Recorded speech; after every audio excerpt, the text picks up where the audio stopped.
Merry Christmas to you, Merry Christmas to you. Well, here she is in all her splendor and all her glory. I've been having so much fun with her. I don't quite know what she's going to go on yet or what kind of a background is going to be happening. I have something sketched out, but we'll have to see. Anyway, been using really fun fabrics too. We are so lucky as quilters that this is the media that we get to actually work in. How beautiful is that? And then some of these cave prints to add on all these little cheery circles. I wanted to show you about the painting. So you can see here that this base fabric that I have shaded in.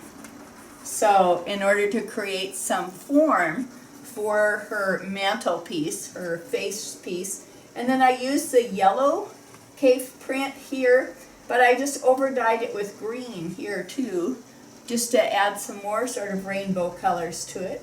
Done some shading in lots of different places on the arms. So let's take a look at how the arms are going together here.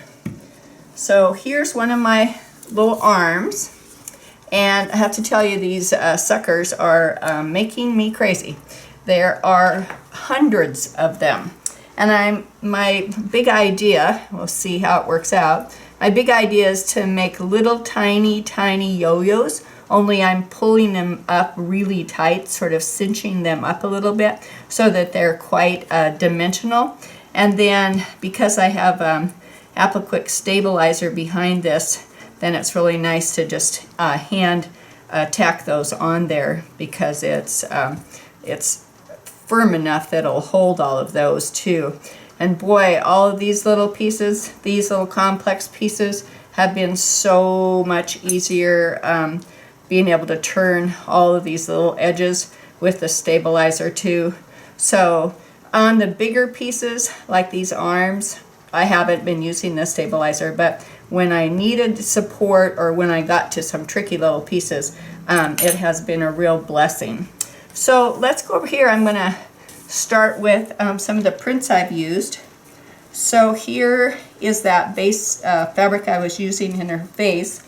This is just water in a spray bottle. So I'm just getting this fabric wet, and then I can either just take my pink paint crayon and I can just start adding in a little color and just gradually, gently dispersing that in the area that I want it to be.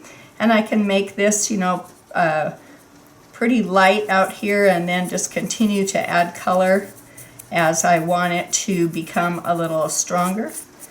So we'll just add a little bit. I know you guys can all color. This is so easy with crayons. So I can just get this gradually.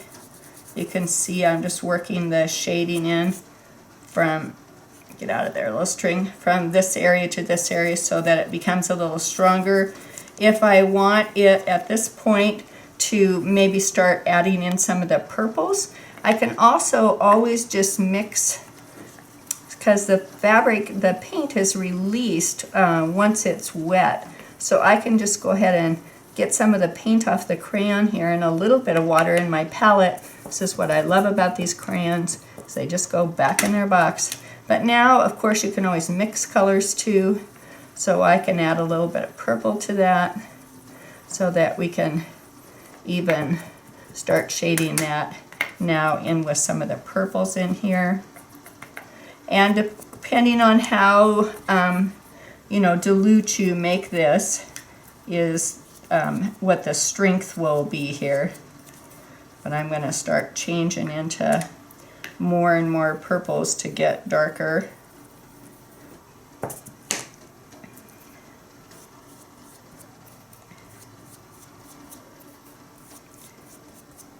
So, and that's about, you know, all it is, and then you just let them dry out. But that way you can, you know, make your own gradations. I could add in oranges if I wanted, or reds if I wanted. And then I'll just wash this brush out a little bit. And then on this one, I wanted to have part of it be green.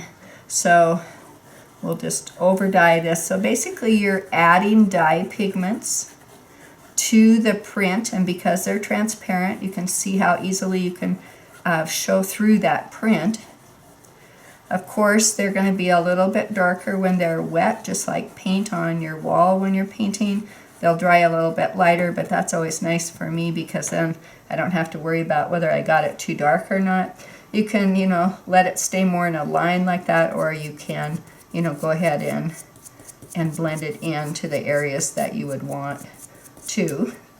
On this print that I've been using for the inside of the flip side of the legs, this is a little redder part of it, but I've been adding some purple shading on these for the areas that fall underneath where I'm turning a corner or something like that. I've just been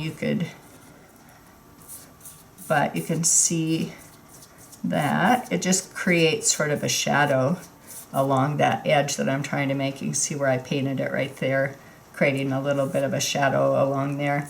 And then with all of these little suckers, I decided that the centers of them needed to be a little bit darker, look like that they went actually had some depth to them. So the other thing you can do is you can just pick up some paint right off your crayon too, just get your brush a little bit wet, and then I can just go in and just, because the fabric is dry itself, then I can just add in little bits of that color in the center here so that I can paint in all of my little suckers too.